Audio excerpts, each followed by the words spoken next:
Hey, we are live. Folks, thanks for tuning into the BAMF podcast. I am your host, Mike Lafferty. Here, we are talking with Aldo Regalado about the Superverse. How are you doing, sir? Doing great. Thank you, Mike, for having me. Thank you, everybody, for having me. Hey, I appreciate you being here. Now, before I let you have the mic, let me introduce my co-hosts. First off, directly below Aldo is Walt Rebillard, the man behind the Supers RPG, which I think was a big inspiration for this setting. Am I right? Yes. I hope so. And directly below Walt, in the lower left-hand corner of our grid, is Jacob Blackman, frequent co-host. How you doing, Jacob? I am well, and I have my new book that Walt sent me. Yes. You just got that? Hang on, let me give you a solo layout so you can show that off. That is a nice book. Yeah, Walt's got big plans for Supers. I don't know if we're allowed to talk about it right now, though, right? Some we can talk about. Some where we have a little time. Okay. Well, I guess the first thing we should probably mention, for any of our German-speaking superhero fan listeners, wow, that's a real niche I am pitching to right now, huh? $3,000 in climbing. Yeah. Right. This is the German conversion of Supers. Supers Deutsche Ausgabe, ein Superhelden-Rollenspiel. Very nice, Mike. Very nice. Very nice indeed. Spreche ein bisschen Deutsch.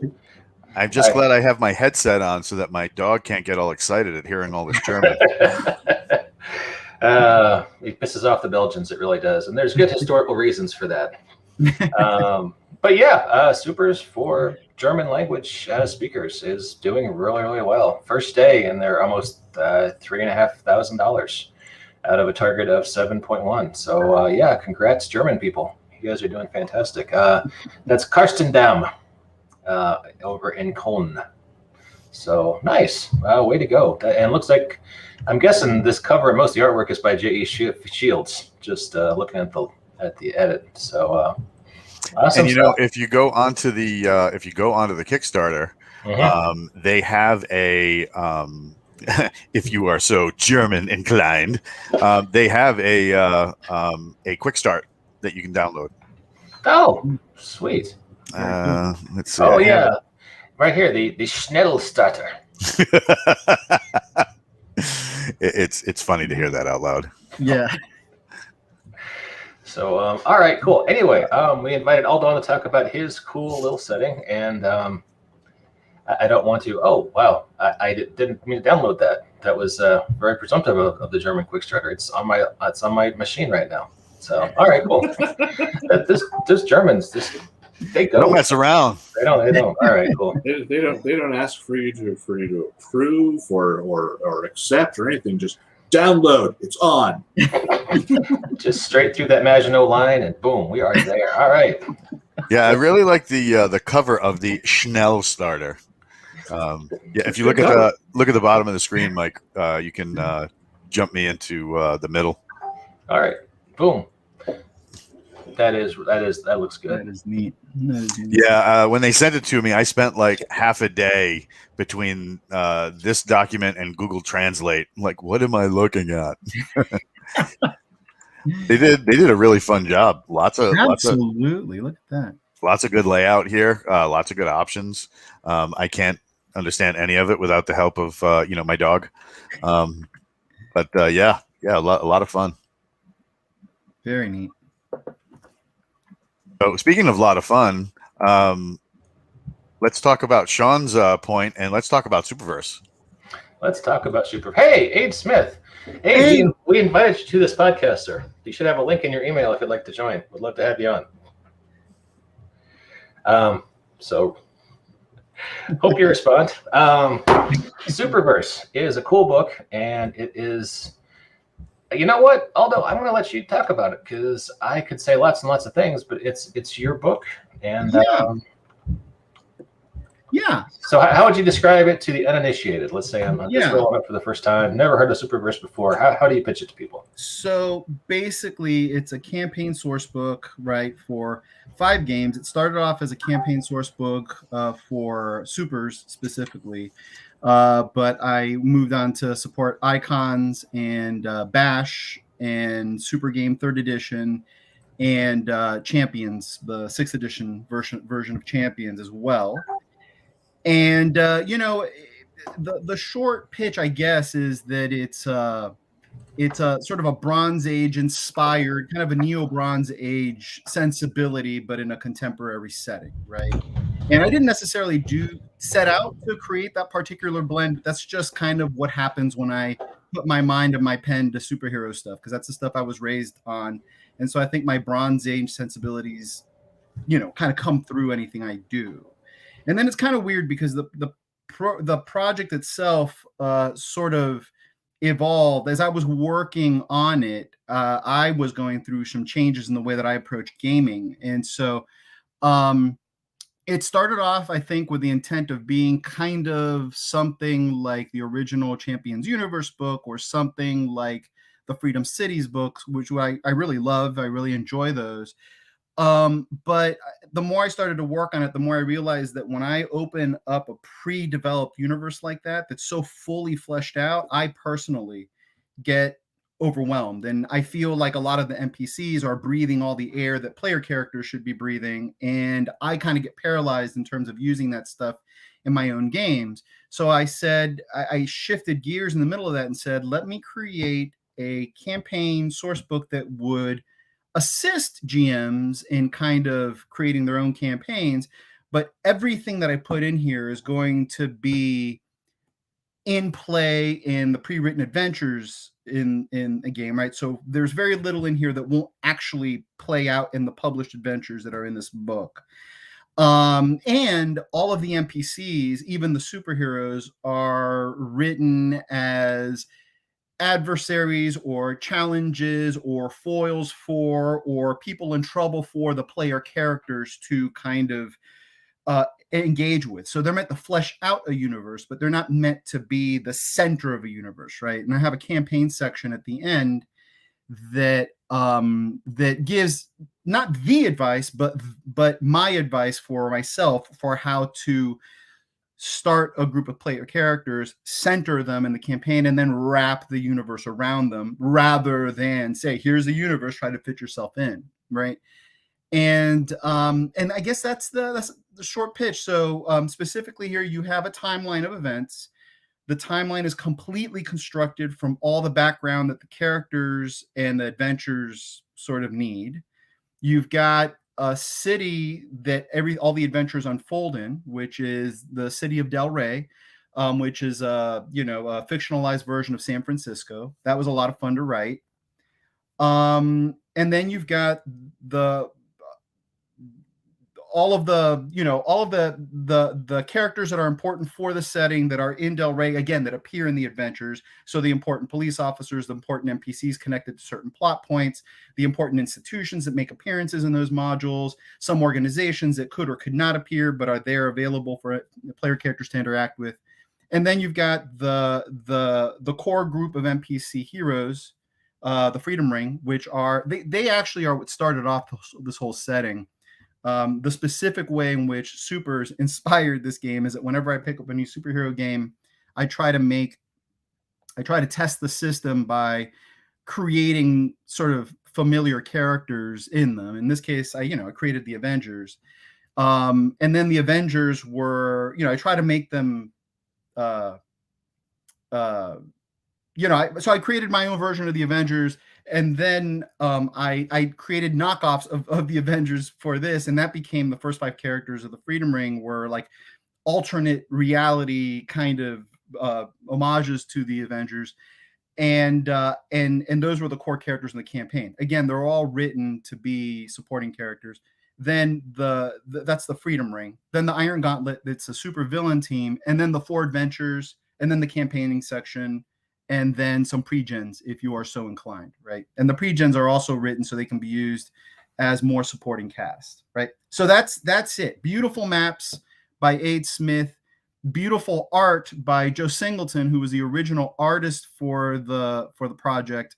And then also as much or more art, beautiful art by Aid Smith, who took over Joe's duties when Joe tragically passed away in the middle of the project, which is a huge blow to everybody in the community. But did such a fantastic job in terms of bringing this project to completion and honoring Joe's original work and adding his own original work to it.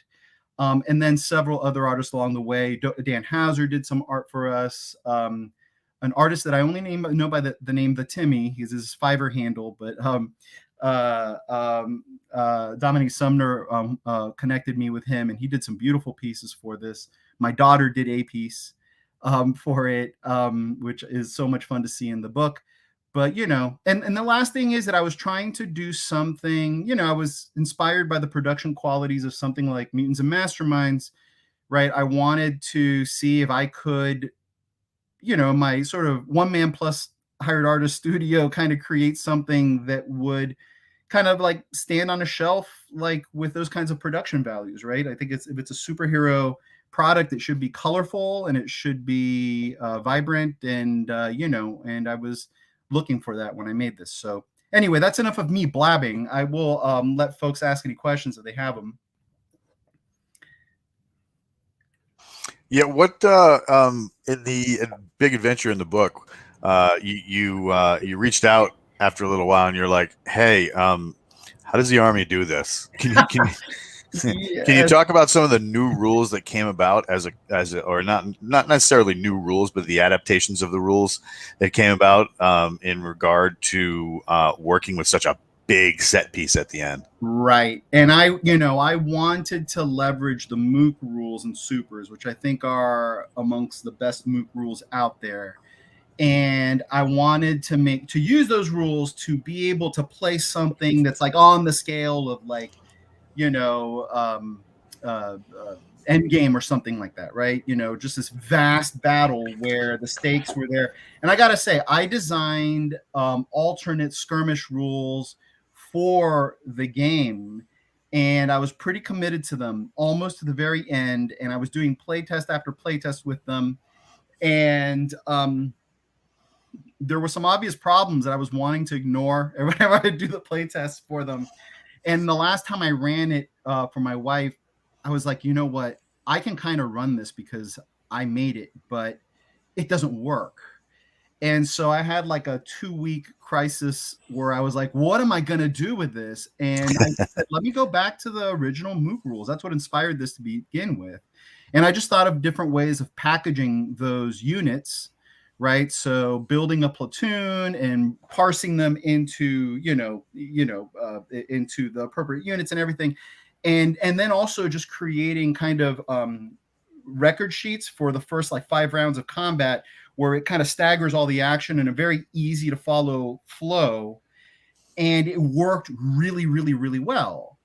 And so, yeah, I think it's got, especially if you play that last scenario on the heels of all the other adventures where the player characters have the ability to make alliances with other characters, maybe other villains, maybe other heroes, and kind of develop a history in the setting. And they get to that point. The way I tried to stagger the all these different people coming into this potentially world-ending, scenario has a lot of ability, a lot of potential for creating these really dramatic moments, those last-minute saves, and multiple of them over the flow of the battle. So I've got to say, it's not really, in the end, it's not the crafting of a new mass combat system. I scrapped that. It is maybe an example for how to use the rules that are already in Supers Revised and implement them in a way where you can do something on the magnitude of something like Endgame like that, right? And it was a lot of fun to do. And I do, by the way, one of the things about the adventures in this book, especially that last one, is that I don't like safe adventures where you can predictably get to the point where it's like, oh, when we get to this adventure, everything will be wrapped up nice and tidy and the heroes would have won. These are situation-based adventures. I leave it open, like, and your campaign might end at the end of this last adventure, right? And it might not end. And it's I give you, I give you options for what to do if the heroes lose and you want to continue the campaign. But each one of these adventures has villains pursuing a goal, a timeline of events of how they're pursuing that goal, with then plenty of invitations for the player characters to intervene with those plans. And that's been, that's the way I've written all of these. So, yep. I gotta say, I was a big fan of Joe's work. Use him a lot of my books. It's a real treat to see so much of his work here. Yeah. It's one of the things I love about Joe, and he did most, not all, but most. Whenever you see a supporting character like Richard Milam here, he's just the security officer at one of the tech companies, Stellar Labs, one of the tech companies in the campaign. And Joe did all of the, the normals, quote unquote, right? The supporting cast. He designed a lot of them, and he had such an ability to humanize folks, right? Like, these are throwaway characters for many people, maybe for many artists, but not for Joe. He really made these guys shine, all the normals shine, as much as he made the superheroes shine. And I think it's a strength of the book. And I'm not talking about my writing, I'm talking about his. If you go to the beginning of the book, there's a piece, it's a courtroom scene. It's right before, it's at the Calavici crime family. And there's a piece that Aid did there that I think does something similar. I don't know if those are hyperlinked. If you go to should have done that maybe. But it's there they are. The page before that. Oh, wait, is it in the? Oh, because this is the Icons version. In the Supers version of the book, is this Icons? This is Icons, yeah. Yeah, this is Icons. In the Supers version of the book, there is a courtroom, and most of the art appears in most of the editions, but because of layout reasons and character sheet sizes and stuff, some art couldn't make it into certain editions. Gotcha. Like that. Aid did this courtroom scene where it's Brando Calavici coming out of prison and being interviewed by the press with a couple of his primary henchmen kind of hanging around, and he did, all the press kind of gathered around those characters and the way they're interacting with one another and the way they're reacting to things that different characters are doing. I love those touches as well. He did really nice work with those action scenes, as well as like these kind of more quiet scenes. It was a real pleasure getting that stuff back from him every time. This is one of the earliest pieces that Joe did. It's just by this point in the book, you've been introduced to the police, Captain Cano and Reginald Hutton, which are these two police officers. Up at the top, you have Shadow Strike, who's one of the villains. And I was like, I'd like a scene where all these folks are kind of interacting in emotion. And he just whipped this up. It's such a fun, dynamic scene. I can sit there for like an hour just looking at all little details, all of the way that the action is framed and the panels are framed and the things individual cops are doing. And he just had a real talent for that. There it is. That's the one I was talking about. So that's Aid's piece. Yeah, Aid does good work too. Yeah, fantastic. Yeah, that looks really good. Well, hey, we were talking before the show. I don't want to pin you down because I know after you put out a big setting like this, there's a lot of temptations. This project, that project. Do I support with adventures? Do I support with character packs? Do I do big events? Do you have any thoughts about what's next for Superverse? Yeah, I guess I've got like 3 things. One of them is that I'm probably gonna support one more system with this, and it's I tend to move away. I don't know why. It's not on purpose, but I move where I get excited and passionate about about a game, and I love most of the games out there, if not all of them, in some form or fashion. But I'm kind of I've been drawn to Mike Deasing's work on the Stalwart Age, which is his revamp of Sentinels of Echo City. And I've had just so much fun playing around with that system. Nobody knows about it. Everybody should know about it. And so it's not going to take me much to whip up character stats for that. So all I have to do is whip up the character stats, and then I can quickly support that game as well. But aside from that, which really won't be that much effort, I'm kind of torn in 2 different directions, right? One is just dedicate my time to producing more support material for the Superverse. a character at a time, maybe a character bundled with a simple adventure at the time, or some plot, there's and Max Travers is the one who introduced me to Sentinels of City and Stalwart Age, so I see his comment there. But so I might be pulled in that direction, right? Create, I don't know how frequently, but just push out material to flesh out the Superverse more and more over, I don't know, maybe every few months, try to put something out there, right? To do that. And I may do that. And if I do that, I don't know yet how many. I mean, I don't know that I can support all of these systems, right? I might have to select one or two and do that, and we'll see. I was going to say, with the systems that you already have, I'm surprised you're not in therapy.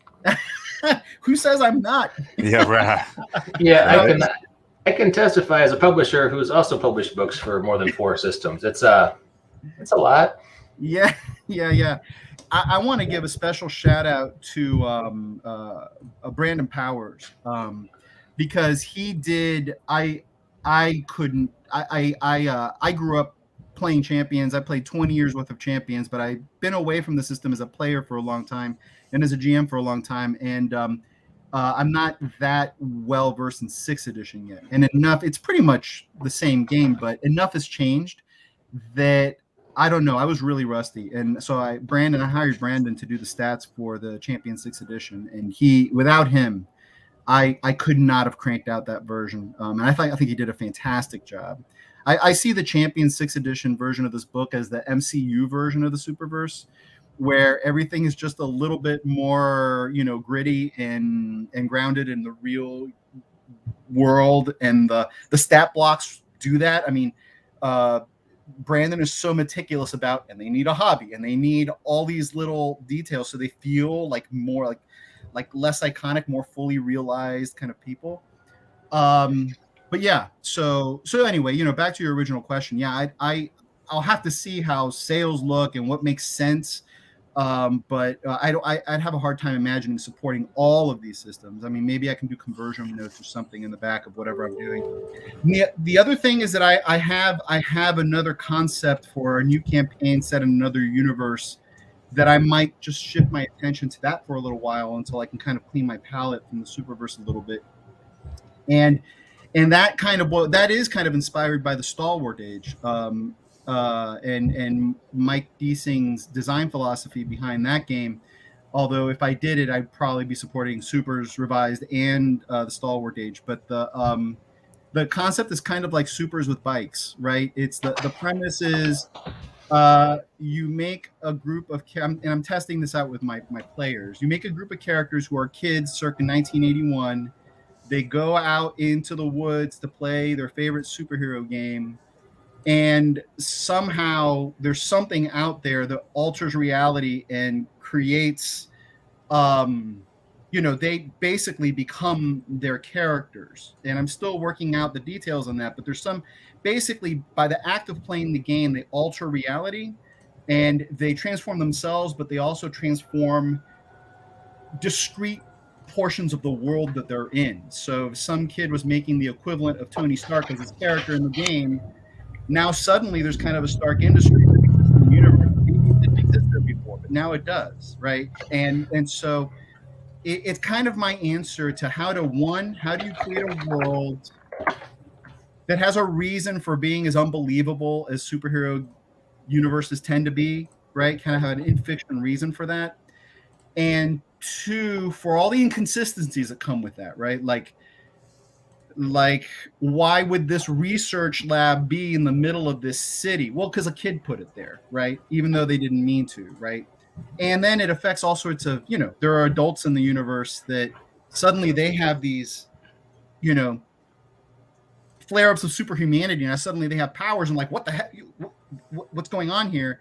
So it's like our world, and then plop, suddenly all these elements exist in them, and it takes place in the 1980s, right? So anyway, I'm kind of toying with that, and it might be that I'll put my toe in both of those worlds and kind of like shift between them as I move forward. I think the cool writer people like Walt refer to that as lit RPG. Or is that right? Am I using the verbiage correctly? Well, lit RPG is when your main characters are put into their game world, but also have game stats in the books. So he would have to actually have like, oh man, I just took that hit, and oh man, I rolled for my health damage, and this is not looking good. So you would actually be playing out the game in lit RPG versus like a Portal Fantasy where you're just transported. So Interesting. Yeah, the lit RPG stuff has stats, and like the Portal stuff doesn't. Right. Sweet. Oh, but yeah, kids on bikes and superheroes. That's two great tastes that potentially go great together. Yeah. We'll see. I've literally, it's been like 3 days since I've been kicking this idea around, and I'm so it's fresh. Maybe too fresh. It may start to stink soon. I don't know. We'll see. But I like it so far.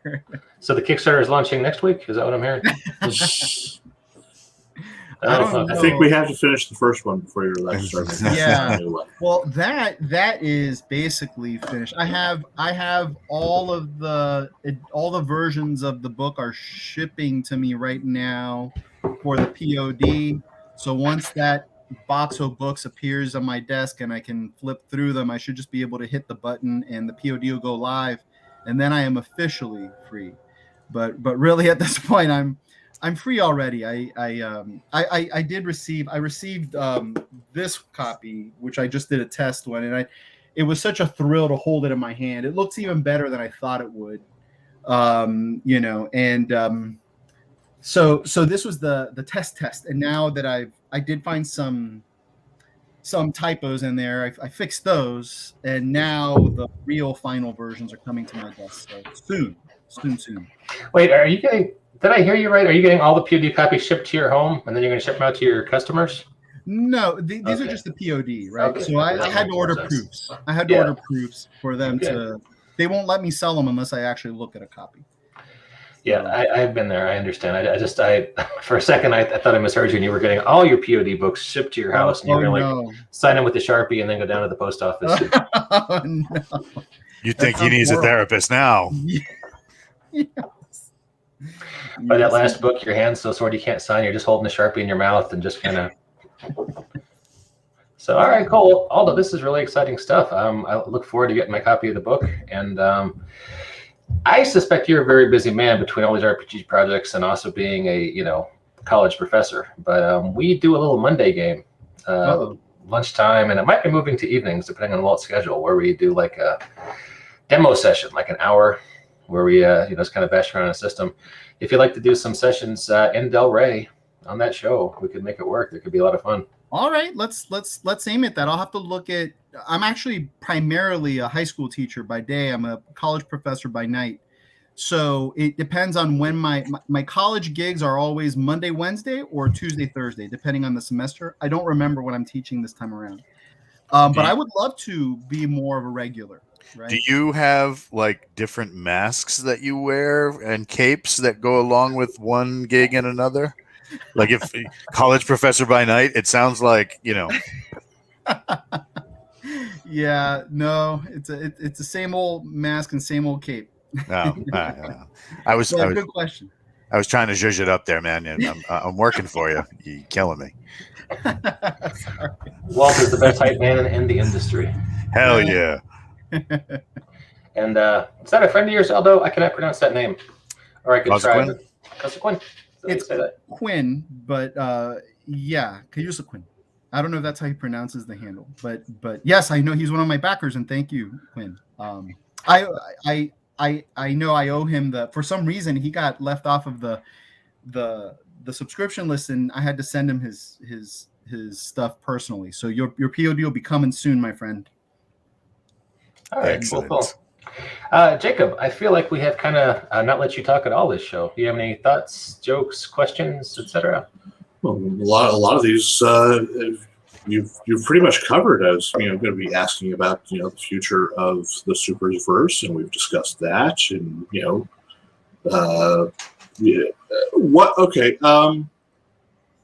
approaching the supers from a German perspective is. How are you handling that as opposed to just being a superhero setting, because a lot of people have approached me with my own setting of Superpowered Legends and saying they would really like some modern day German heroes, especially German woman heroes, because apparently there are no women German heroes in existence. And I looked, there are none in comic books. Every German woman in comics is a villain. Huh. Well, there's reasons for that, but I'll let someone else answer that question first. Wait, I want to hear what the reasons are. Show will be over in 5 minutes. We'll talk all about that. So, Jacob, are you asking from a system standpoint or from? Yeah, I'm not just from a system standpoint, but is this just a game that you're translating into German, or are you producing a part of the Superverse setting, presenting it towards playing heroes in Germany, and this would be what it's like as German heroes. Well, because a lot of superheroes are very U.S. centric, right? The German translation that's currently going on is a collaboration with myself, Hazard Studios, and the company that's doing the translation. Dominic was the guy who contacted me and said, hey, we have some mutual friends. We'd really like to see this system in German. We're actually big fans and we'd like to give it a try. So after some negotiations, stuff like that, we now have them doing their Kickstarter, and their Kickstarter is doing very well. And we're really excited to see what a German audience does and how it takes the kind of like you were saying, the American perspective, and brings it over to Germany and see what they do with the rules. Because, the rules are just like any rules anywhere else. As long as you can understand them and work them, it's cool. But you might end up with characters that have much different flavors than the ones that we've produced. Now, Aldo is working... Supers is not an open game system. I have a tendency to be a little more hands-on because I want... and I've said people to the past, it's pretty much, I'm pretty much cool with everything as long as it doesn't promote hate or extreme, like violent porn.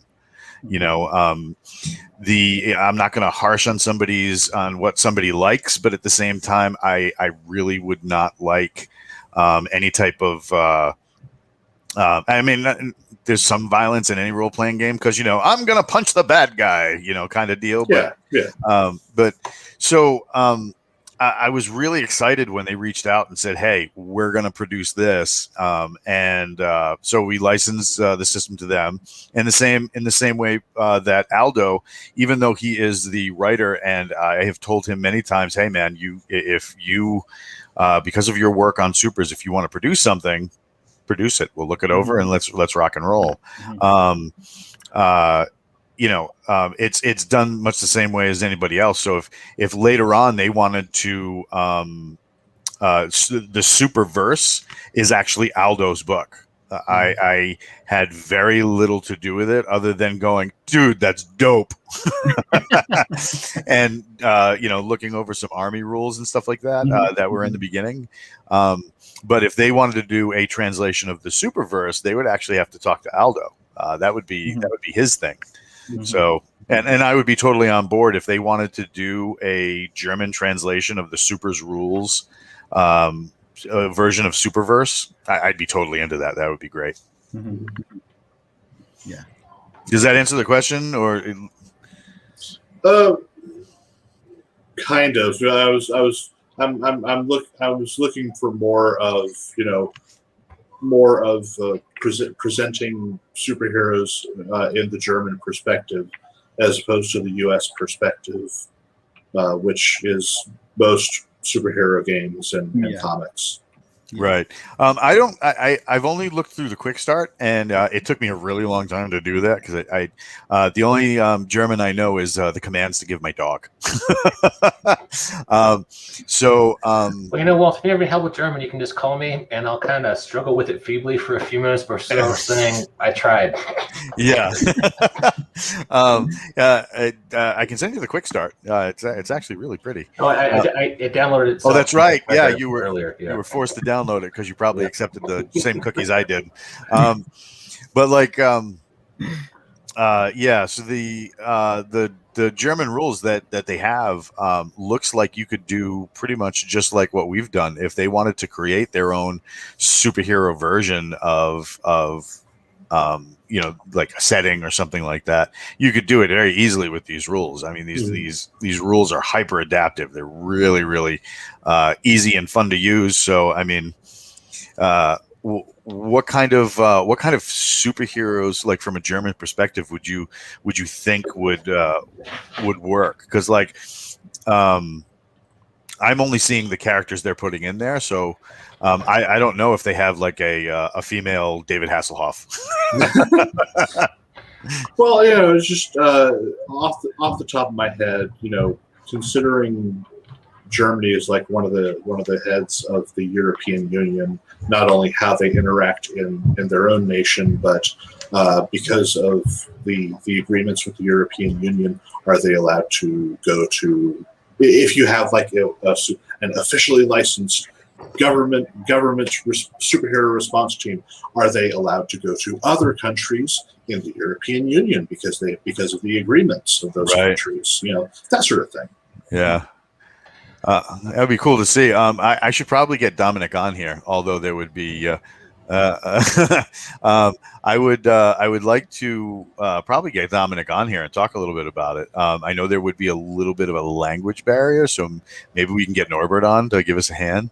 But yeah, it would be fun to see like some of these questions, see them answer some of these questions, because as far as the rules go, so far they've done a pretty good representation of the rules as far as like just translating them over to German.